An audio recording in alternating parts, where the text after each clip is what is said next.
Et on passe à notre page santé aujourd'hui. On va s'intéresser aux maladies nosocomiales. En France, près d'un patient hospitalisé sur 20 contracte une infection dans l'établissement où il est soigné.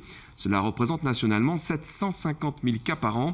Dans une très grande majorité, on guérit avec une petite cure d'antibiotiques. Cependant, dans 0,5% des cas, cela débouche sur un décès. Alors avant d'en parler avec notre invité, le docteur François Vandenesse du Centre national de référence du staphylocoque doré. C'est une des bactéries souvent impliquées dans ces infections. Nous allons d'abord donc voir dans le détail quels sont les germes responsables de ces maladies et quelles mesures d'hygiène prennent les établissements pour diminuer ce risque. Quelques explications avec les images d'Arnaud Jacques.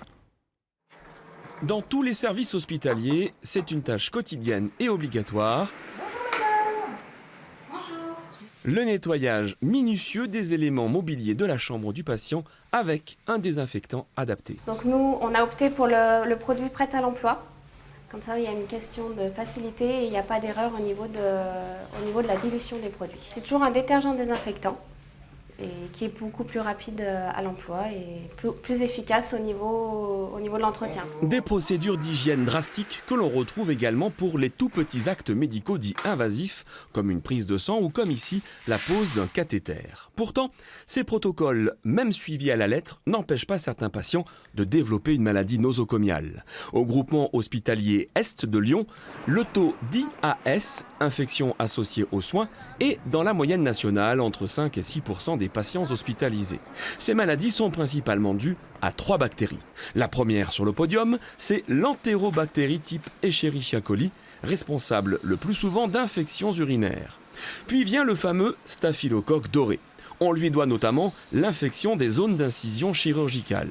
Ou encore, le pseudomonas, lui, va principalement provoquer des complications respiratoires.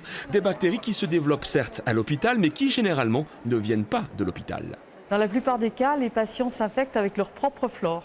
Et c'est eux qui sont porteurs de la bactérie qui va les infecter. Et cette bactérie qui avait l'habitude d'être sur un certain site change de site. Par exemple, une bactérie qui vit dans la sphère ORL, la gorge, le nez, la bouche, peut envahir un site opératoire et être responsable d'une infection du site opératoire.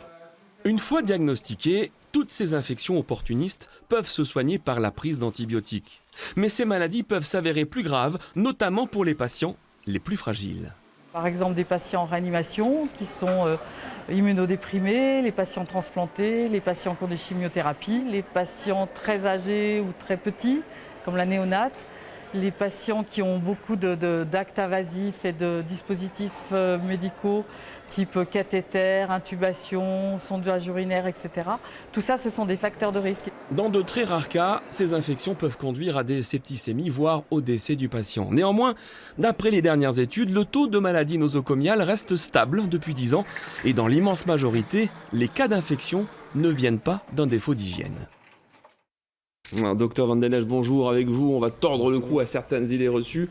Non, les maladies nosocomiales ne sont pas dues à des microbes qui nous attendent dans le coin de l'hôpital pour nous sauter dessus. Oui, effectivement. J'ai trouvé ce reportage très bien fait, avec beaucoup de bon sens. Ce qu'on voit à un moment, c'est une opération, enfin une phase de pose d'un cathéter. Et en fait, ce qu'on voit, c'est qu'une aiguille va traverser la peau. Et en fait, ce qu'il faut bien comprendre, c'est que la peau est une barrière extrêmement efficace contre l'infection vis-à-vis de bactéries qui sont présentes sur la peau à l'état normal. Donc ça, d'où l'importance de bien désinfecter comme absolument. Il faut. Mais on a vu aussi un bio-nettoyage d'une chambre. Il n'est pas question de faire la même chose chez soi. L'idée, c'est qu'il faut prendre des mesures qui sont associées au risque. Les patients qui sont à l'hôpital, ils n'ont pas les mêmes risques que les patients qui sont chez eux à la maison.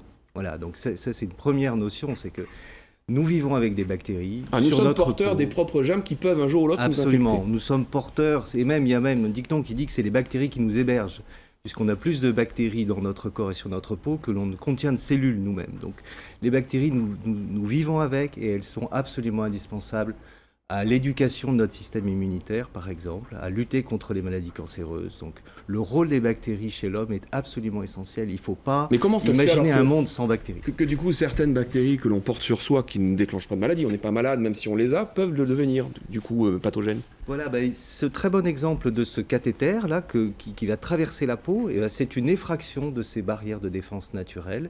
Et ce qui se passe à l'hôpital, c'est à grande échelle ce qu'on vient de voir avec ce cathéter. C'est-à-dire que quand on fait une opération chirurgicale et qu'on ouvre la peau pour aller remplacer une valve cardiaque, par exemple, on est très invasif dans le sens où on va détruire ces barrières naturelles. Alors, vous êtes responsable du Centre national de référence du staphylocoque qui est basé à Lyon. Et donc, cette bactérie, le staphylocoque doré, c'est pas forcément l'ennemi numéro 1.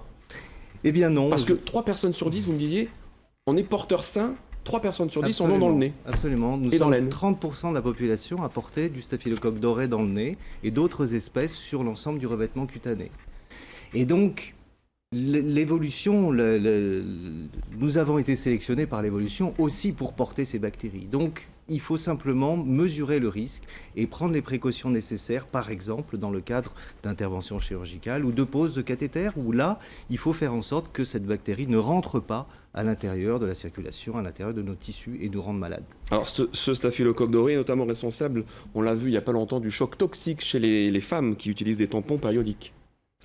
Oui, alors, bon, c'est un autre sujet. Il est clair que les tampons périodiques, c'est un immense progrès pour les femmes, mais tout progrès a son corollaire.